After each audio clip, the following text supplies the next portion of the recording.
Herkese merhaba. Bugün ev yapımı nefis bir limonata yapacağız.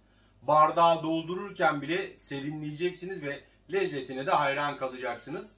Limonatamızın size maliyetini de söyleyeceğim. Fişini de gösteriyorum. Bir demet nane 8 TL verdim. Biz buna 4 TL'sini hadi kullanacağız diyelim. 5 su bardağı toz şeker kullanacağız. Bunun maliyetini 30 TL diyelim. Portakal 3 adet kullanacağız. Maliyeti 10 TL. 15 adet limonumuz var. Bunun maliyeti de 51 TL. Yani 2 kilo limon kullanacağız. 5,5 litre de su kullanacağız. Suyun maliyeti de 13 TL. Başlayalım. 15 adet limonumu, 3 adet de portakalımı güzelce yıkadım. Şimdi limonumuzun ve portakalımızın kabuklarını rendeleyeceğiz. Rendemizin şu ufak gözüyle. Buradaki püf nokta şu. Onu göstermek istiyorum. Limonun şu beyaz yerini rendelemiyoruz. Sadece sarı kısmını. Portakalda da aynı şekilde. Eğer bu beyaz yerini rendelerseniz limonatanız ekşi olur. Bütün limonlarımı ve portakallarımı bu şekilde rendeleyeceğim kabuklarını. Portakal ve limonlarımızın kabuklarını rendeleyip 5 su bardağı toz şekerim, bardak ölçümde bu klasik 200 mililitrelik bardak, içerisine boşaltıyorum. Akşam yapıyorum bu işlemleri. Sabaha kadar portakal ve limon kabuklarımız 5 su bardağı şekerin içinde kalacak. Bu arada limon ve portakal kabuklarımın da sularını sıkacağım. Limon ve portakal kabuklarımızı şekerle güzelce karıştırıyoruz. Bunu sabaha kadar bekleteceğim.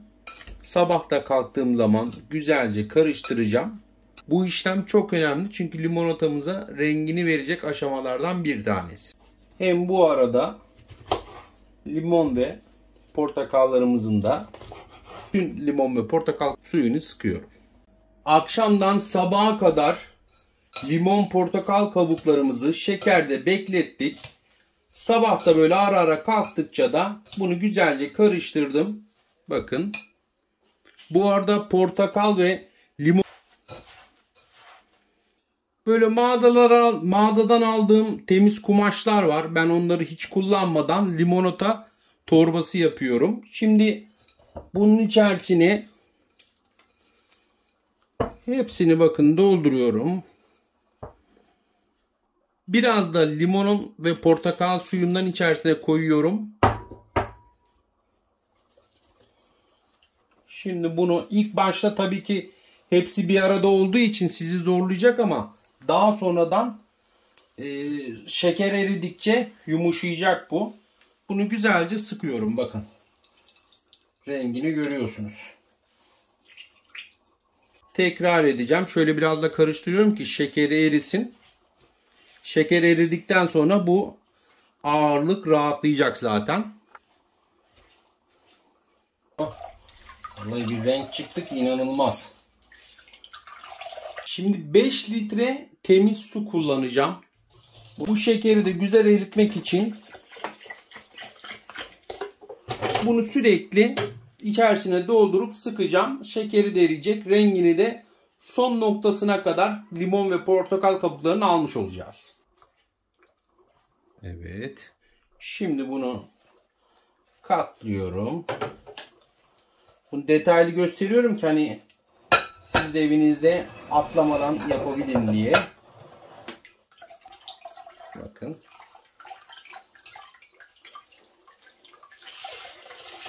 Oh.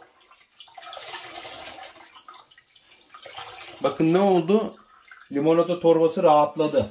Gördünüz mü? Şimdi ben bütün suyu böyle bitireceğim. Limonatalarımı tekrar süzüyorum ki herhangi bir tortu kalmasın.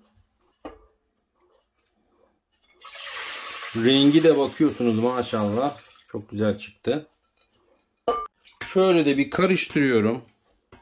Sürahilere de dolduruyorum limonatamı. Oh vallahi mis gibi, doldururken serinleyeceksiniz arkadaşlar bu limonatayı.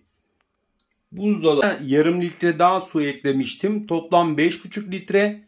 1 litrede portakal ve limon sularının kendisi çıkmıştı. Şu anda 6,5 litre limonata elde etmiş olduk arkadaşlar.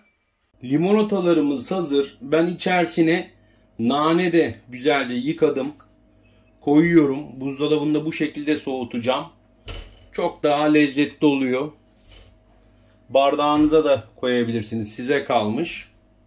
Şimdi şöyle bakın göstereyim. Şimdi buzdolabında soğutacağız. Ondan sonra da sunumunu yapacağız.